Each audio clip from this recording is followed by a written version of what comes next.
So connected, so smart. And I've talked to Jimmy a lot about Jerry Jones over the last 2 years, and he's always classy about it, but it was really simple, very simple, not complicated. The great coaches, Bill Parcells, Jimmy Johnson, Bill Belichick, do not like meddling. They're great at what they do. And Jerry Jones started meddling. And so Jerry yesterday did show remorse for screwing up, and it was Jerry Jones' fault. Absolutely, unequivocally, inarguably, it was Jerry Jones' fault. Jimmy left. They got Barry Switzer, who took the momentum for a year, won a Super Bowl, but in the end, Barry's not Jimmy. And here's Jerry Jones now acknowledging, yeah, I screwed it up. I go back to what Barry Switzer said. Barry Switzer came in the office, and Jimmy had just left. And so Barry came down from Norman, Oklahoma to talk about getting the job. And he comes in and he said, "Where's Jimmy?" I said, "Barry, Jimmy's gone. We're sitting here talking about you being the coach." I said, "What in the world are you so anxious to talk to Jimmy about?" He said, "I just wanted to get both you little on this couch and ask you both, how could you this up?" Do you think you can answer Barry's question now? I've never been able to know why I it up. Well, it's not overly complicated. When Jerry Jones bought the team, he pushed all his chips into the table. He didn't have a lot of excess cash. And so, as Jimmy's told me multiple times, Jimmy was at one end of the building doing football, and Jerry was at the other doing business, and they were both crushing it. They were both crushing it. And then Jimmy started winning a lot of games and Super Bowls, and Jerry at the other end of the business, now with the money flowing, thought, I'm not getting enough attention. How come Jimmy's having all the fun doing football? I played college football too. And then Jerry did what many owners in sports have done. He started meddling. And one of the greatest football coaches in American history, Jimmy Johnson, said, I'm out of here. It's the same reason Parcells left multiple teams, including, remember, if I'm going to make the dinner, I want to buy the groceries. He said it in New England. That's why Bill Belichick didn't like the Garoppolo move by, Bob Kraft. But in a bigger, more macro sense, the Texas Longhorns and the Cowboys are both in the news today, and they're the two biggest brands, respectively, NFL and college in the state. And the brand is way bigger than the success. In 25 years in the Big 12, Texas has 3 Big 12 titles. How the hell is that possible? And in 25 years, the Cowboys have 3 playoff wins. How is that possible? Because Texas is about ego. When I think of Vermont, I think of syrup in the fall. When I think about Colorado, I think about the mountains. When I think about California, I think about the beaches and tech. When I think about Texas, I think about ego. Even their slogans, don't mess with Texas. It's a whole other country, the Lone Star State. Everything's bigger in Texas.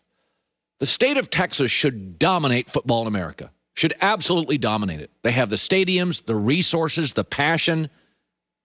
Why don't they? How does Nebraska have more national titles? How? How is that possible? Why can the state of Alabama, with Auburn and Alabama, have so many more national titles than a massive, well-capitalized state like Texas have so few? Because all football in Texas, except for TCU, underachieves. TCU doesn't. TCU works hard. Gary Patterson, egoless, focused. They take 2- and 3-star recruits. They develop them slowly and patiently. Everything else underachieves. The Cowboys underachieve. The Texans, remember how embarrassing the Texans were years ago? They were going to play Monday Night Football against the Patriots, and they wore their Letterman's jackets. J.J. Watt, Letterman jacket. And then they were sadly beaten 42-14. It was an embarrassing display that I think I mocked for the better part of 2 years. Texas should dominate football in America. It is a massive state. incredible camps, incredible high school football, incredible resources. And the Longhorns and the Cowboys have messed it up. Too much meddling from boosters, too much ego from owners. And football, nothing kills dynasties like ego. You know, basketball is a lot of isolation. I mean,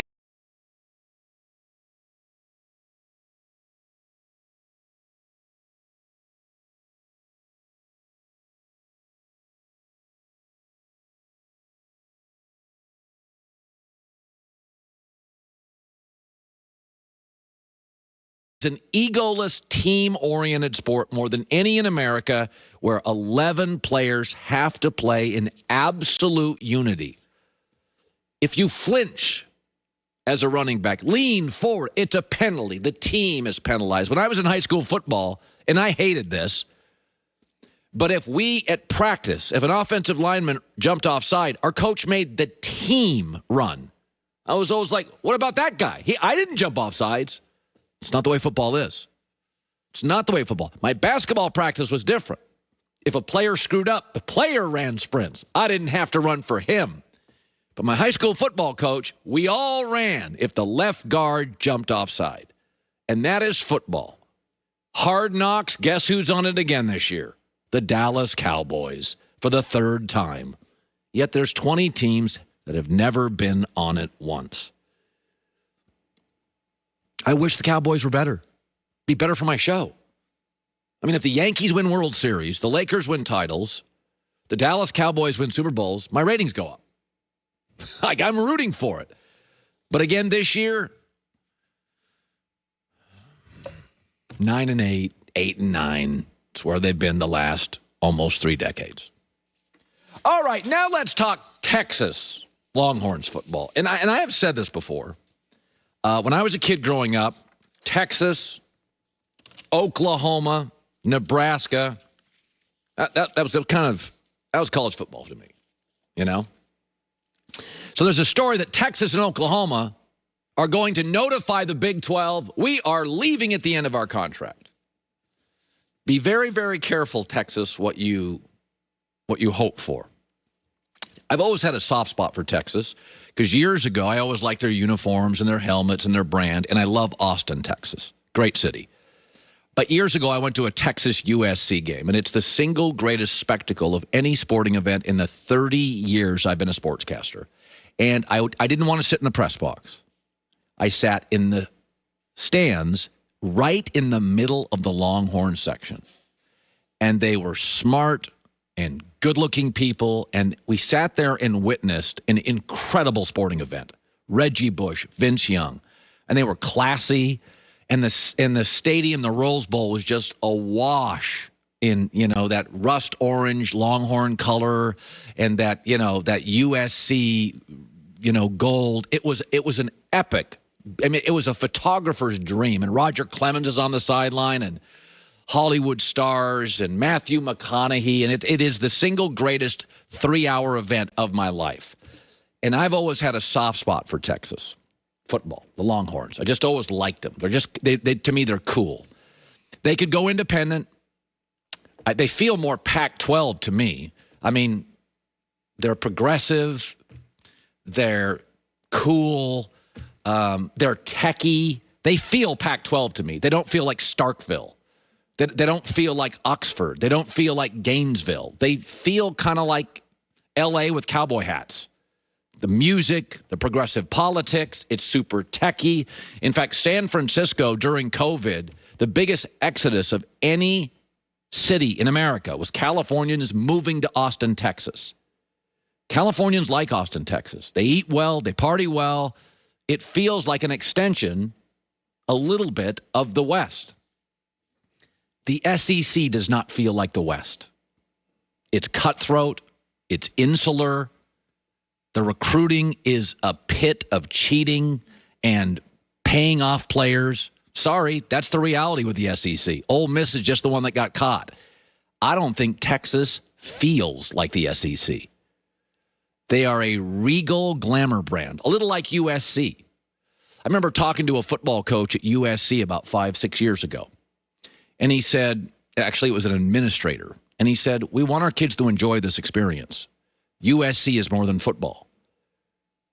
Look at the Olympics. It's filled with USC, UCLA athletes. We want our kids to experience college too, not just a weight room. They're not too concerned about that in the SEC. The